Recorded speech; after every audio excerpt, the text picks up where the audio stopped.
Conseiller maître honoraire à la Cour des comptes, ancien membre du Haut Conseil des finances publiques, il anime le site FIP Éco. François Ekal est l'invité de la matinale de Radio Classique.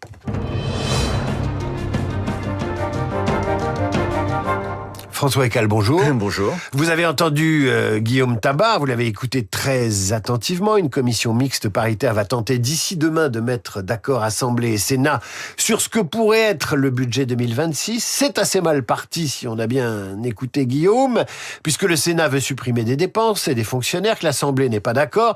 Néanmoins, êtes-vous en mesure de nous donner les grandes masses du budget de la France qui est devenu, depuis 3 mois, une espèce d'abstraction? C'est-à-dire que ce serait exposé au centre Pompidou, que ça nous étonnerait qu'à moitié. On a oublié les chiffres, on a oublié les ordres de grandeur. Vous êtes là, vous allez les rappeler, et je ne suis même pas sûr que ça a été fait sur une radio nationale aujourd'hui. Alors d'abord, il faut bien avoir en tête que quand on dit le budget de la France, ça peut vouloir dire 2 choses. Le budget de la France, ça peut être le budget de l'État, au sens strict. L'État avec, disons, ce qu'on appelle ses agences, c'est-à-dire tous les organismes qu'il contrôle, qu'il gravite, c'est un budget d'à peu près 550 milliards d'euros. Mais au niveau international, quand on parle de déficit public, de dette publique, de dépenses publiques, de prélèvements obligatoires, ça comprend non seulement l'État, mais aussi la sécurité sociale, les collectivités locales. Et là, on est sur des montants, en fait, beaucoup plus importants. On est sur un total de dépenses de l'ordre de 1700 milliards d'euros, ce qui fait à peu près 55% du produit intérieur brut.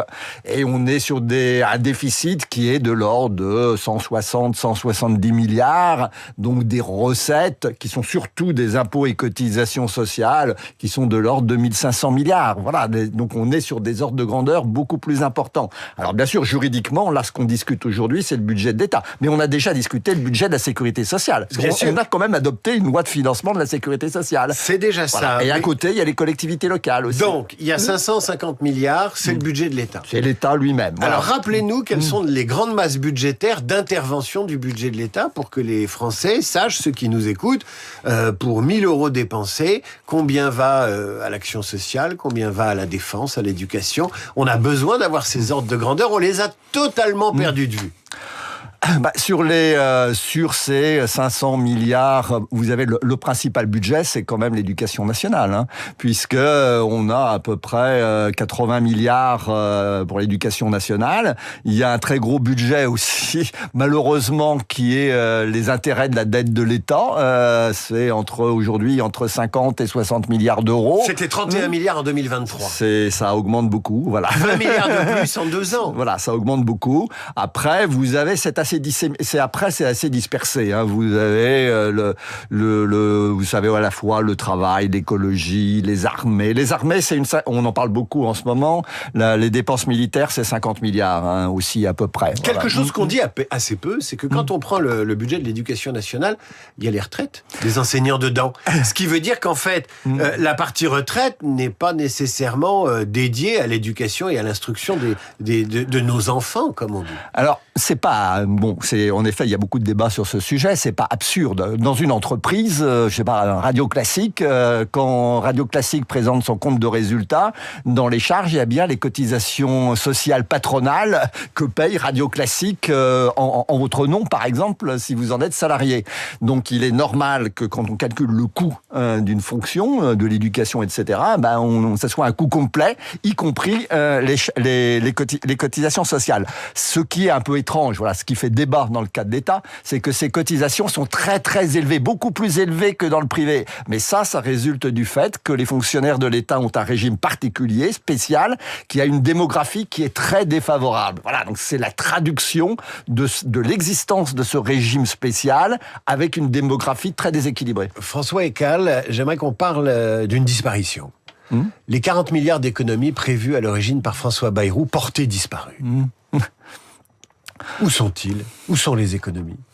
Alors, Dans ce qui reste aujourd'hui, il n'y en a plus beaucoup. Il faudrait que les auditeurs voient votre visage. Vous avez regardé le ciel. Oui. Vous avez levé les yeux au ciel, François Ekal. Aujourd'hui, on a voté ce qui est sûr. Le budget de l'État, on ne sait pas très bien encore d'abord si on va en avoir un, comme on vient de le dire, et ensuite ce qu'il y aura dedans. Dans le budget de la sécurité sociale, ce qui est sûr, c'est que les économies qui étaient prévues initialement par Bayrou, mais qui en effet avaient été reprises par Le Cornu aussi dans les projets qu'il avait déposés en septembre, parce que ça ressemblait quand même beaucoup au projet de Bayrou, il y avait des très grosses économies qui étaient en fait d'abord sur les retraites. Quand je dis à 1700 milliards au total de dépenses publiques, y compris la sécurité sociale, il faut bien avoir en tête que le quart, c'est les retraites. Les retraites, c'est quasiment 400 milliards d'euros de dépenses publiques. Et donc, il y avait dans le projet Bayrou, il y avait un projet de désindexation des retraites qui permettait quand même de faire quelques milliards d'économies, qui a disparu. Il y avait aussi des économies sur la santé qui ont disparu. Voilà, donc il y a beaucoup de choses en effet qui ont disparu depuis le projet initial. François Ekal, Guillaume Tabar posait cette question et beaucoup se la posent, c'est pourquoi utiliser une loi spéciale et pas les ordonnances ? Alors, ces fameuses ordonnances, elles sont prévues en effet par la Constitution, mais c'est une procédure qui n'a jamais été utilisée, contrairement à la loi spéciale. La loi spéciale, on l'avait déjà utilisée 2 fois dans le passé, avant cette année, donc ça va à peu près.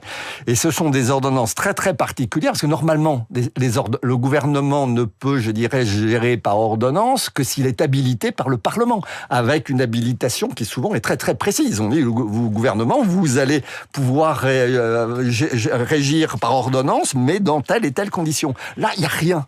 Et la seule chose qui est dit, c'est le gouvernement reprend son projet de loi de finances initial et il l'applique par ordonnance. Donc on ne sait pas si on peut le modifier justement ou pas, dans quelle mesure, etc. Donc c'est un peu... Voilà, c'est possible. Voilà, il pourrait le faire. Au bout d'un certain temps, si le Parlement ne s'est pas prononcé, il peut mettre en œuvre son projet par ordonnance.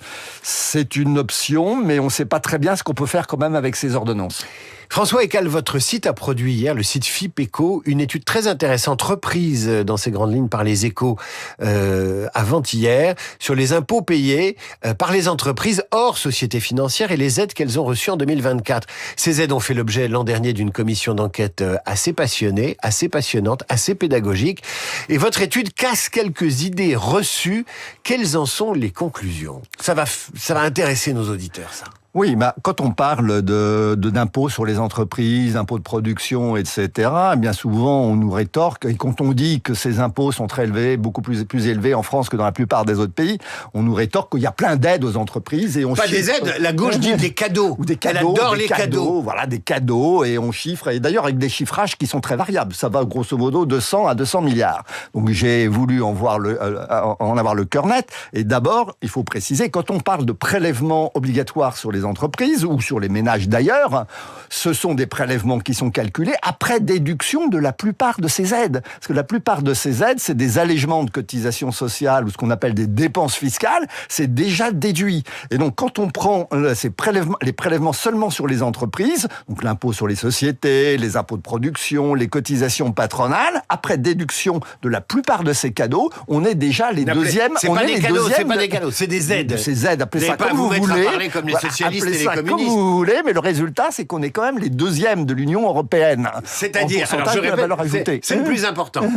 Les impôts, moins les aides. Moins les aides qui prennent la forme de baisse de cotisation ou de baisse d'impôts. Voilà. Les impôts, moins les aides qui prennent cette forme-là, malgré ça, on est les deuxièmes. Le pays qui taxe le plus les entreprises. Exactement. Alors, après, il y a aussi des aides directes qui ne prennent pas la forme de baisse d'impôts, etc. Il y a des subventions d'investissement, des aides aux entreprises en difficulté, des aides à l'agriculture, etc. On peut aussi les déduire, ces aides qui sont versées aux entreprises.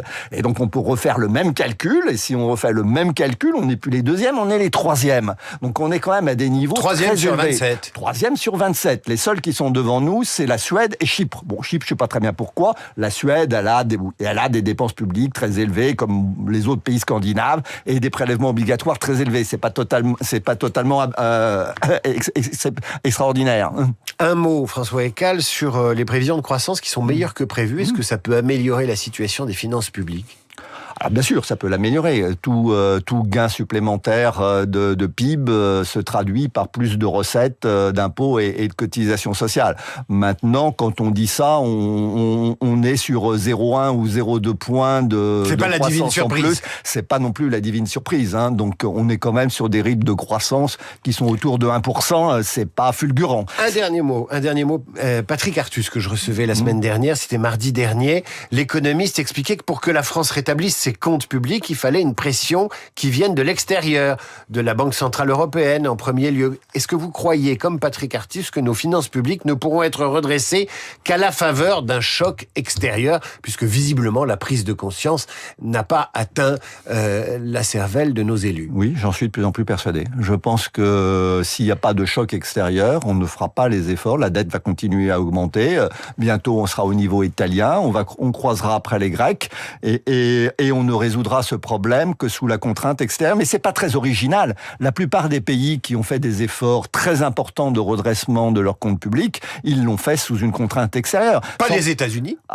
Bon oui, mais alors leur déficit public des États-Unis, il est abyssal. il est abyssal, voilà. Mais Trump, il n'a pas attendu. Trump n'a pas attendu qu'on vienne le secouer pour essayer de gagner de l'argent. Oui, mais je